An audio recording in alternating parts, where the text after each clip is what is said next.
इस गाने को। और मैं पहली बार राजा साहब से मिल रहा था।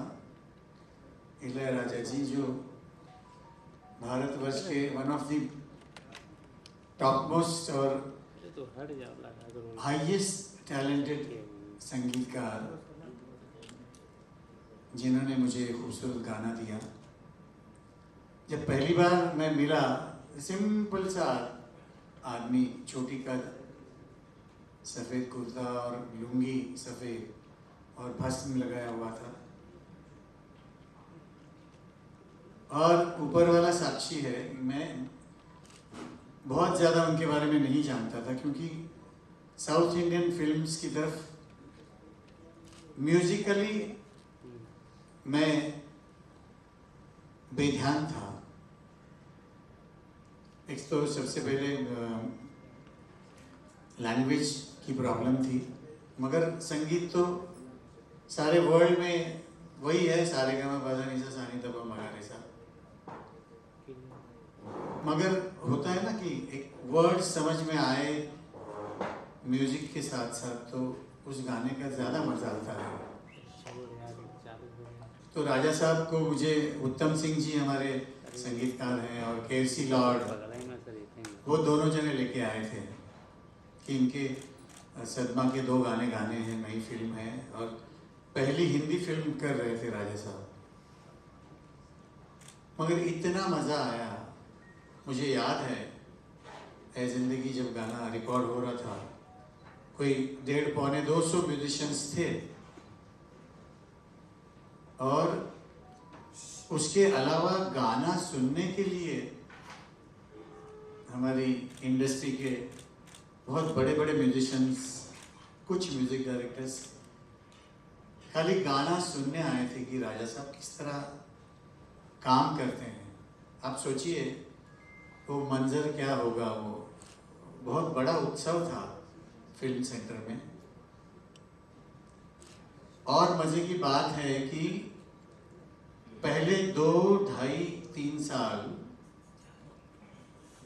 हालांकि ये गाना बहुत पॉपुलर है, ये मुझे मालूम ही नहीं था, ध्यान ही नहीं आया, क्योंकि आप सबकी दुआओं से रोज़ कभी कभी 3-3, 4-4 गाने गाया करता था मैं, इस स्टूडियो से उस स्टूडियो। जब एक प्रोग्राम में, शायद दिल्ली में था ये प्रोग्राम, और स्टेज पे मुझे कम से कम नहीं तो भी 50 चिट्ठियाँ आई थी कि ऐ ज़िंदगी गले लगा ले, गाना आप गा नहीं रहे हैं। तो मेरा ध्यान गया, ये तो राजा साहब का गाना है। आप बिलीव नहीं करेंगे, मैंने अनाउंस किया कि भाई लोग, ये गाना मुझे, वर्ड्स मेरे पास नहीं है, क्या कोई मुझे वर्ड्स दे सकता है? तो मैं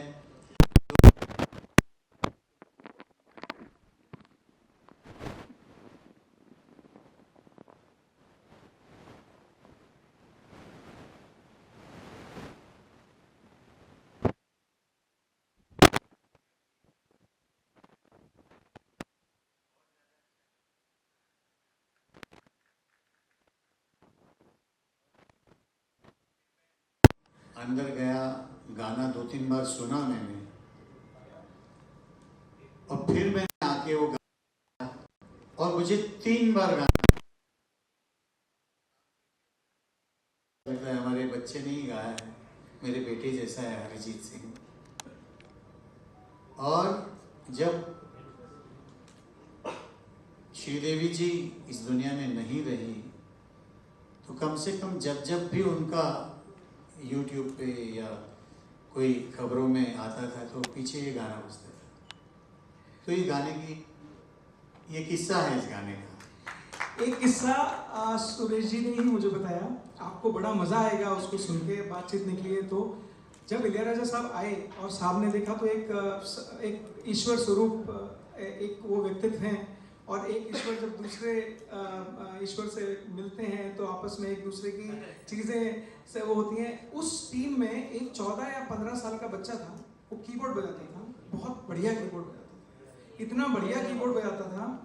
उसका नाम था दिलीप, 12 साल का, 12 या 13 साल का। आप सोचिए, दिलीप नाम था उसका, जो बाद में पता चला। आप सोचिए उसका क्या नाम था, वो AR रहमान साहब।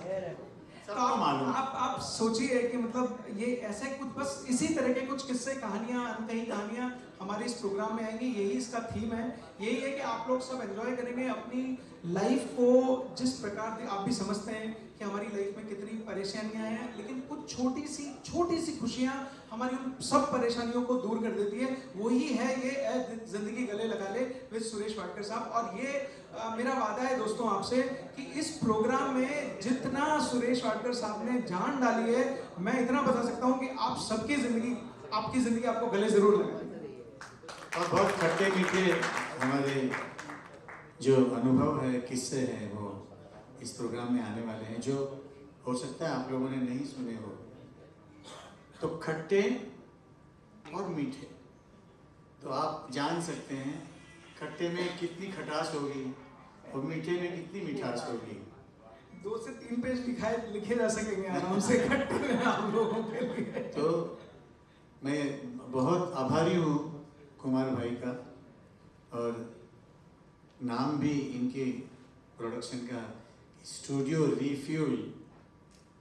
तो रिफ्यूल तो रोज ही करना पड़ता है, तो फिर स्कूटर हो या आपकी रोल्स रॉयस हो, पेट्रोल तो वही पड़ता है। तो मज़ा तो पेट्रोल का ही आने वाला है। और मैं चाहता हूँ, ये मैं पहली बार ज़िंदगी में इस तरह का कोई शो प्रोग्राम रेडियो के लिए कर रहा हूँ सबसे पहले। फिर साइमल्टेनियसली हम लोग इसके शोज भी प्लान कर रहे हैं। ये कारवां बनता रहेगा दोस्तों।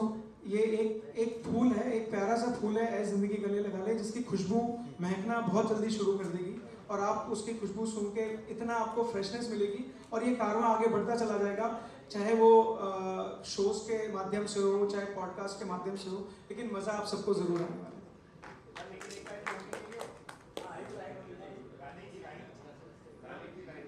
ऐ जिंदगी गले लगा हमने भी तेरे हर एक गम को गले से लगाया है ना।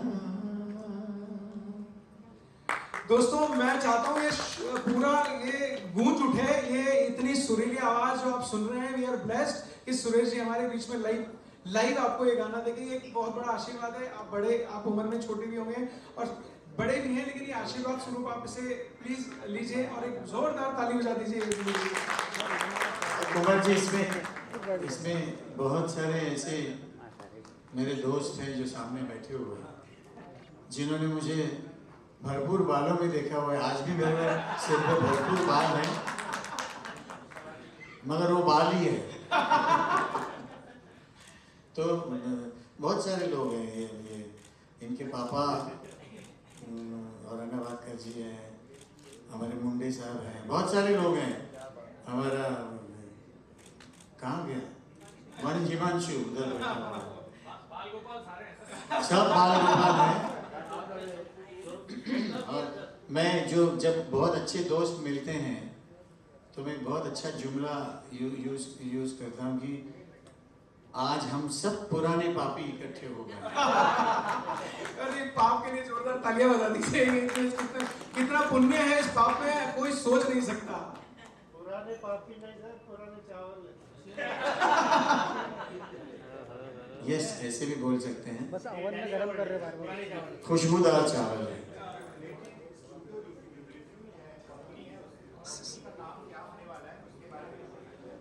दोस्तों ये कंपनी है स्टूडियो रिफ्यूल। मेरा ऐसा मानना है, देखिए मेरी व्यक्तिगत सोच है, लेकिन मैं आपके साथ शेयर कर रहा हूँ। और इतने बड़े, इतने मंझे हुए और इतने लेजेंडरी कलाकार हैं, मैंने ये इनके साथ शेयर किया तो मुझे इन्होंने आशीर्वाद स्वरूप ये कहा। हाँ, तो आप समझ लीजिए कि ये स्टूडियो रिफ्यूल क्या है सर, कि मेरा ये मानना है कि ऊपर ईश्वर जब हमें नीचे धरती पर भेजता है तो एक फ्यूल डाल के भेजता है कि इतना चलेगा, जो चाबी भर के हम सोचते हैं ये चाबी भर के, एक गाना भी था, जितनी चाबी भरी राम ने उतना चला खिलौना। तो वो एक रिफ्यूल भेजते हैं, लेकिन हमारे कुछ परिस्थितियां ऐसी हो जाती हैं कि या तो फ्यूल जल्दी खत्म हो जाता है हमारी लाइफ से, या वो हम इधर उधर नहीं लगा देते हैं। तो सेकंड रिफ्यूल हमारे पास कहाँ से आएगा? धरती पर हमें ऊपर दोबारा जा नहीं सकते, और ऊपर जाएंगे तो दोबारा नीचे आ नहीं सकते। तो सेकंड रिफ्यूल जो है वो है संगीत। मेरा मानना यह है कि संगीत में इतनी ताकत है, इतनी ताकत है, इतनी ताकत है कि जो सुर है ये आपकी जिंदगी के हर जगह अंग बन के आपके शरीर में रहते हैं। आप सा बोलेंगे तो आपका एक अंग काम करेगा, रे बोलेंगे।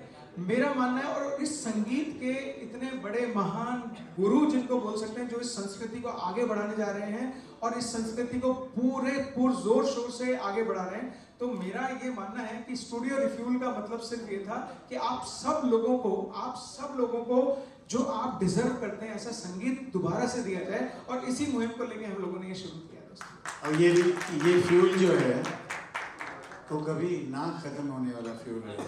जो सुर का फ्यूल होता है ना, ये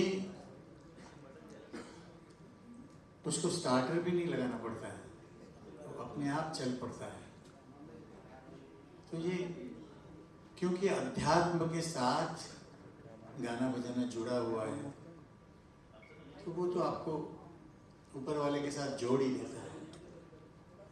सुरेश जी नमस्कार, चैतन्य बोलते हैं।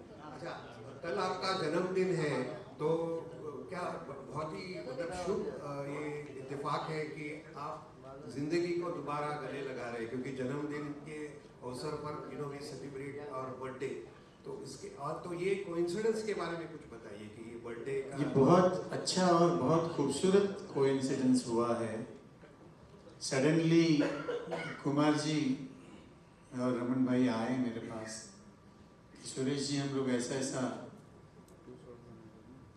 तो 2 सेकंड के लिए मुझे लगा कि अरे वाह, ये तो बहुत ही अच्छी बात है।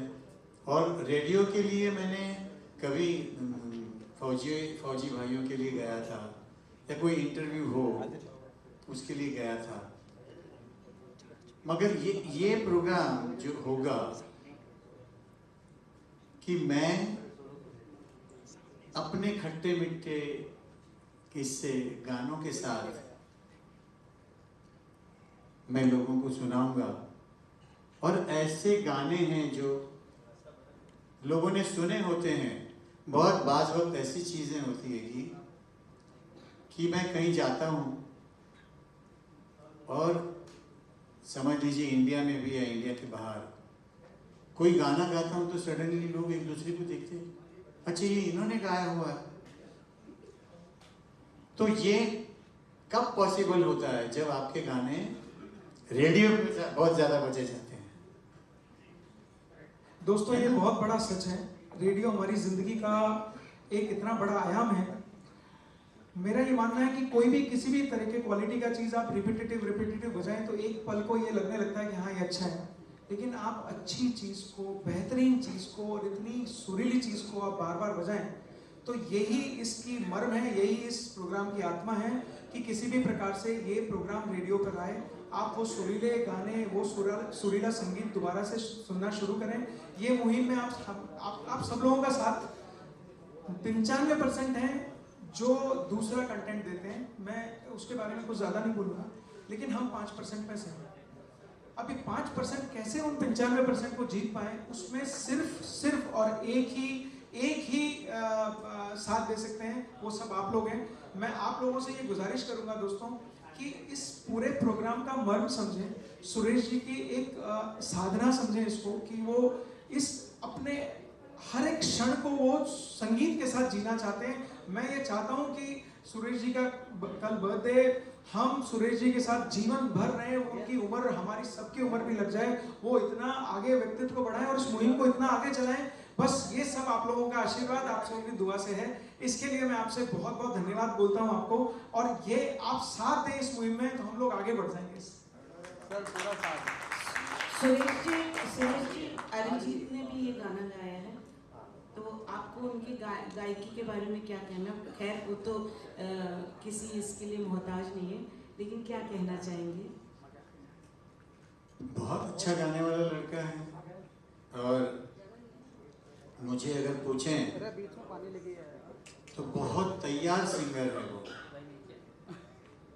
तो क्लासिकल भी ऐसा गाता है कि आदमी हैरान हो जाए। तो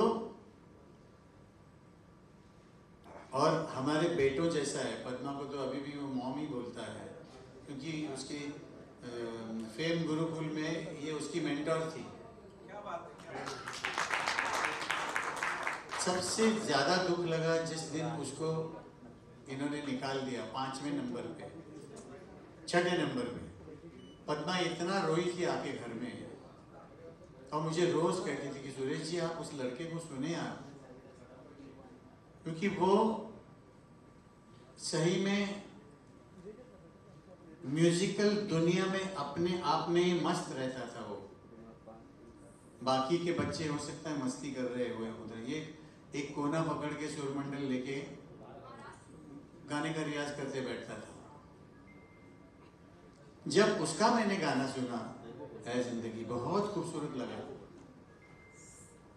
उसने अपनी आवाज में एक बहुत खूबसूरत उसका गुलाब बनाया था उसने, जो हमको बहुत अच्छा लगा। भगवान उसकी हमेशा रक्षा करें और वो भरपूर गाते रहे, ये हमारी ख्वाहिश है और उसका आशीर्वाद है। अच्छा, मेरे 2 सवाल हैं। ये कौन से रेडियो पे आएगा? विल इट बी नेशनली और internationally? It will be national. मैं माफ़ी चाहूँगा आपको बीच में करता हूँ। रिवील अभी इसलिए नहीं कर रहा हूँ कि कुछ चीज़ें पर्दे के पीछे रहें तो उनका आनंद कुछ और ही आता है। तो अभी ये एपिसोड्स अगले वीक से बनना शुरू होंगे। लगभग 200 एपिसोड हम लोग बना रहे हैं। ये प्रोग्राम दर्शकों के सामने या रेडियो पे जब भी है, ये मेरे ख्याल से आप ये मान के चलिए कि दिवाली का हम आप सबके लिए गिफ्ट होगा। बट किस चैनल पे आएगा ये शायद ऐसी एक प्रेस कॉन्फ्रेंस हम करेंगे, उस टाइम पे हम रिवील करेंगे। सुरेश जी, मेरा लास्ट सवाल आपके लिए। आपने कहा खट्टी मीठी बातें बताएंगे आप।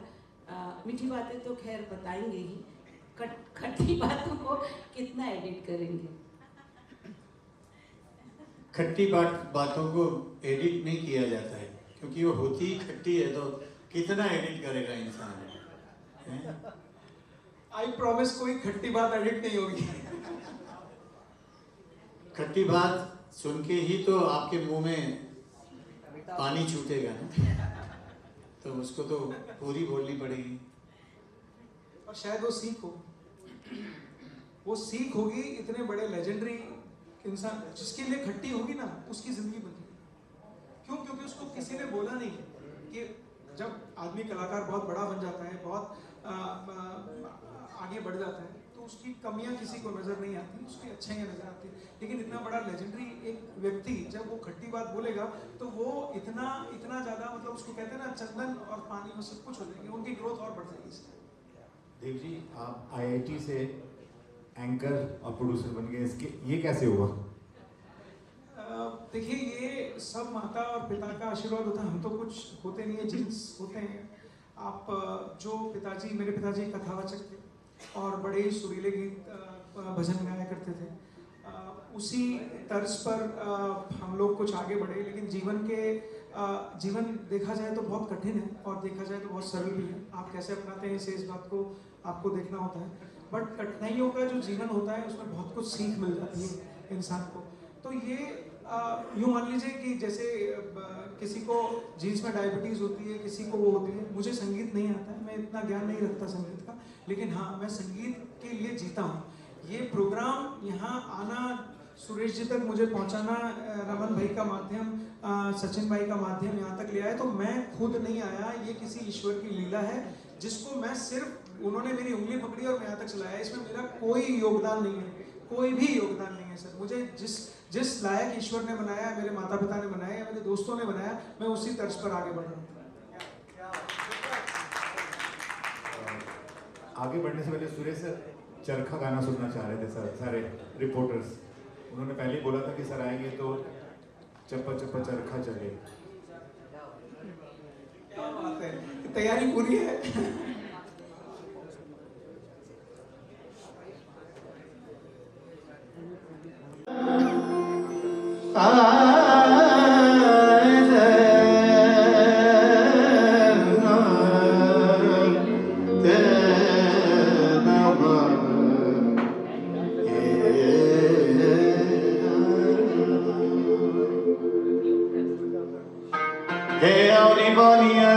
तेरी बानी बानी मेरी अकले चप्पा चप्पा चरखा चले ओए चप्पा चप्पा चरखा चले चप्पा चप्पा चरखा चले चप्पा चप्पा चरखा चले हे अली बानी तेरी बानी बानी मेरी अकले चप्पा चप्पा चरखा चले ओ चप्पा चप्पा चरखा चले यारा रे यारा रे यारा रे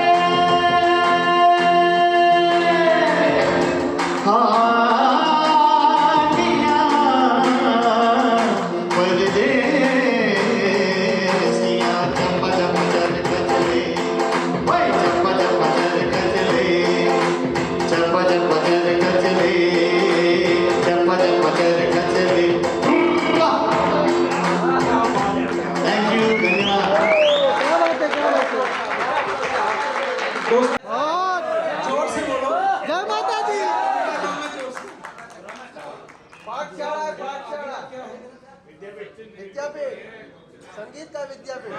हाँ, ये दोनों बच्चे ये आपके लिए कुछ गाएंगे और इनको आप ऐसा आशीर्वाद दीजिए ना कि बस दोस्तों अरे ये कुछ तो- कुछ ये तो- कुछ उभरते हुए कला ये बहुत ही बच्चा बहुत ही बढ़िया गाने इसके लिए वाला है। तालियां बजाइए सर एक बार। ये सचिन वाल्मीकि है, इनको कोई इंट्रोडक्शन के इसी नाम के बंदे टैलेंट ही होते ये हैं। चित्रांशु है।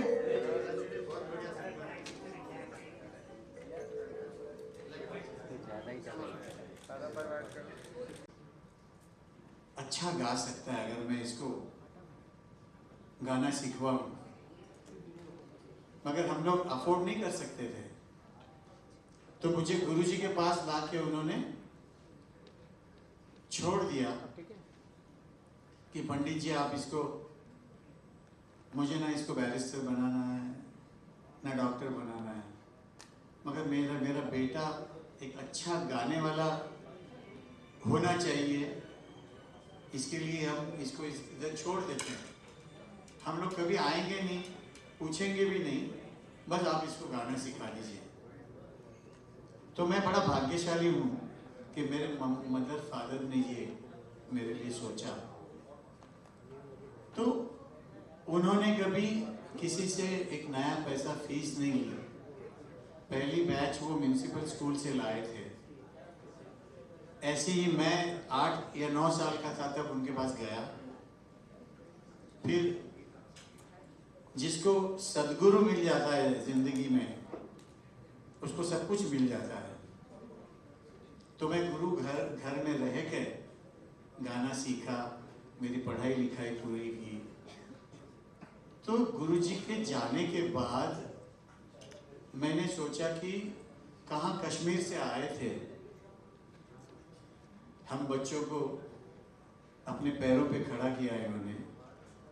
तो ये जो उन्होंने पेड़ लगाया है, इसको अभी सींचना बड़ा करना हमारा धर्म है। तो म्यूजिक स्कूल जो आजीवासन आते रहते हैं शायद, बिल्कुल उसका निर्माण हुआ। आज वहाँ 2-2.5 हजार बच्चे गाना बजाना सीखते हैं। उसी में से मेरे बहुत सारे स्टूडेंट्स जो आप लोग सुन रहे हैं इन दिनों, स्वप्निल बांदोड़कर है, विजय प्रकाश है, राहुल वैद्य है, हमारा श्रेयस पुराणिक है, रविकांत त्रिपाठी है, और अभी आपने नया सुपरस्टार अथर्व बख्शी जो अभी अभी जीता है, वो मेरे आजीवासन का ही स्टूडेंट है। तो सोचिए हमने ये बीड़ा उठाया है कि नई जनरेशन हम हमारे सुनने वालों के लिए इस दुनिया में लाए। तो ये हमारा बेसिक, हमारा आजीवासन बनाने का ये विचार था। और बहुत अच्छे से अब इस वक्त आजीवासन का बहुत नाम है सारी दुनिया में, म्यूजिक की दुनिया में। और अच्छे अच्छे बच्चे आप सुन के हैरान हो जाएंगे, ऐसे ऐसे बच्चे तैयार हो रहे हैं। मैं सिखाता हूँ, पद्मा सिखाती है, मेरी बड़ी बहन सिखाती है, मेरी बड़ी बेटी भी सिखाती है। वो अथर्व बख्शी मेरी बड़ी बेटी का ही शागिर्द है, छोटा सा बच्चा है। तो ये हमारा कर्तव्य है कि हमको मेरे सुनने वाले माई बाप ने जो दिया है वो मेरे स्टूडेंट्स को भी मिल जाए, मेरे बच्चों को भी मिल जाए, यही भावना है। बहुत बढ़िया। और आखिरी सवाल पूछना चाहूंगा मैं।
प्रोग्राम के संयोजक हमारे प्रिय मित्र, इनको सर इनका सब यही छपने वाला है, आज छपने वाला यही है। थोड़ा सा अलग विचार है, हम लोग जलाई हुई बुझाते नहीं। बहुत अच्छी बात कही आपने, यही छप गया। इसी का तो नाम है जिंदगी।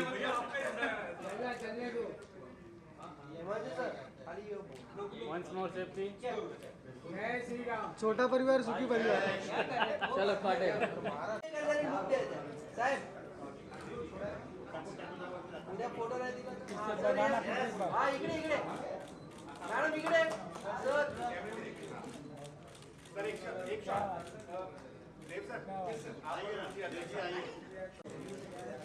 सर लोक सेंटर यस सर, बड़ा परिवार सुखी परिवार, पंजाब केसरी मायापुरी। Thank you.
$1 की पिक है। साक्षी सर की साबणाची कितना अच्छा शॉट है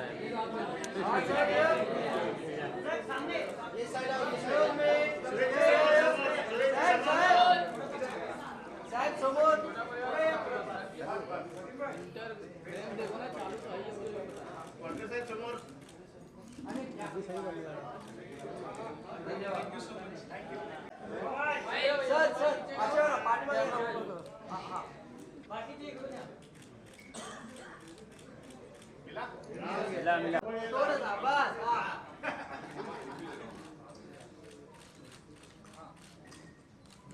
बचना हसी